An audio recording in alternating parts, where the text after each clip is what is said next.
आज का जो क्लास है वो है एंजेना पेक्टोरिस की दवाइयाँ।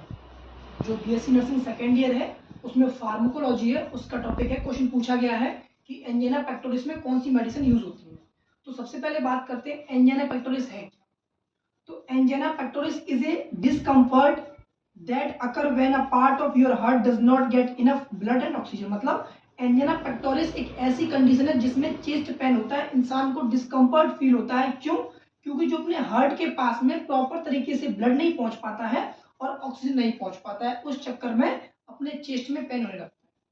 ठीक, तो अगर कभी ऐसी कंडीशन किसी को देखने को मिले तो ये प्यार मोहब्बत वाला दर्द नहीं है, ये है एक्चुअली हार्ट ब्लॉक हो चुकी है किसी कारण की वजह से, जिसमें ब्लड ऑक्सीजन प्रॉपर मात्रा में नहीं पहुंच पा रही है और चेस्ट में पेन हो रहा है। ये तो डिफाइन हो गई। अब बात करते हैं ऐसे ही नॉर्मली कि एंजिना पेक्टोरिस होता क्यों है, कॉज क्या है, इसकी इटियोलॉजी क्या है। तो सब दो ही याद रखने। पहला, अगर अपने ब्लड वेसल में क्या है कि कैल्शियम आयन डिपॉजिट हो जाना, फैट का डिपॉजिट हो जाना, या फिर कोई हार्ट डिसीज है, ये कॉज रहते हैं जिसकी वजह से हमें एंजिना पेक्टोरिस देखने को मिलता है। ठीक, अब बात करते हैं जो क्वेश्चन आया था कि ड्रग्स कौन कौन सी है। तो पहले क्लास है इसमें 4। नाइट्रेट क्लास है, एंटीप्लेटलेट है, बीटा ब्लॉकर है, कैल्शियम चैनल ब्लॉकर है, ये क्लास है। इनके अंदर मेडिसिन वो देखते हैं। तो सबसे पहली क्लास है नाइट्रेट क्लास। ठीक, नाइट्रेट एक क्लास है जिसके अंदर मेडिसिन आती है। तो नाइट्रेट जो क्लास है उसका काम क्या है, relieve chest pain by widening blood vessel. जैसे ही कोई नाइट्रेट यानी जो क्लास की दवाई है नाइट्रोग्लिसरीन, जब किसी एंजिना पेक्टोरिस पेशेंट को डॉक्टर द्वारा नाइट्रोग्लिसरीन दी जाती है तो उसे चेस्ट पेन में रिलीफ मिलता है। क्यों? क्योंकि ब्लड वेसल थोड़ी वाइड वाइड हो जाती है। ठीक, तो पहली क्लास हो गई दवाई रखना, नाइट्रोग्लिसरीन यूज करते हैं एंजिना पेक्टोरिस को ठीक करने में, चेस्ट पेन ठीक करने में। अब एंटी प्लेटलेट एजेंट, ये भी एक क्लास है। देखो, प्लेटलेट यानी ब्लड क्लॉट, ब्लड वेसल में ना जम जाना, क्योंकि हार्ट डिसीज है, ब्लड नहीं पहुंच पा रहा तो हो सकता है कि ब्लड क्लॉट हो गया हो। तो इस कंडीशन में हम एंटी प्लेटलेट एजेंट क्लास में से मेडिसिन उठाते हैं एस्प्रिन। ठीक, एस्पायरिन जो आप बोल पाओ।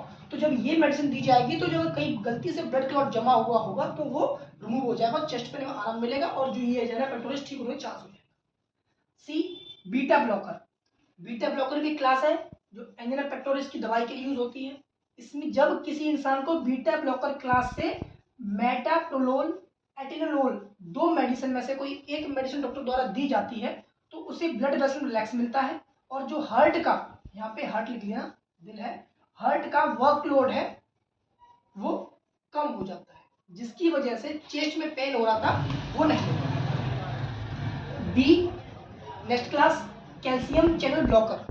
ये भी क्लास है जिसके अंदर एम्लोडाइपिन, वेरापेमिल, ये ड्रग्स आती हैं जो डॉक्टर प्रिस्क्राइब करता है जब किसी को एंजिना पेक्टोरिस बीमारी होती है तब। तो ये मेडिसिन भी एक बार फिर देख लो। अगर क्वेश्चन आता है कि एंजिना पेक्टोरिस की ड्रग लिखो तो आपको लिखना है पहले ड्रग नाइट्रेट क्लास, उसके अंदर ये मेडिसिन और फिर उसका फंक्शन। एंटीप्लेटलेट क्लास लिखना है, फिर दवाई, फिर उसके फंक्शन। फिर बीटा ब्लॉकर क्लास लिखनी है, फिर उसकी दवाई, फिर उसके फंक्शन। कैल्शियम चैनल ब्लॉकर लिखना है, क्लास, फिर उसकी दवाई और उसका फंक्शन।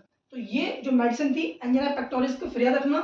जहां कभी एंजिना पेक्टोरिस मिले, नहीं लड़की का नाम है ना कुछ और है, इसमें क्या होगा, चेस्ट पेन ठीक हो जाएगा।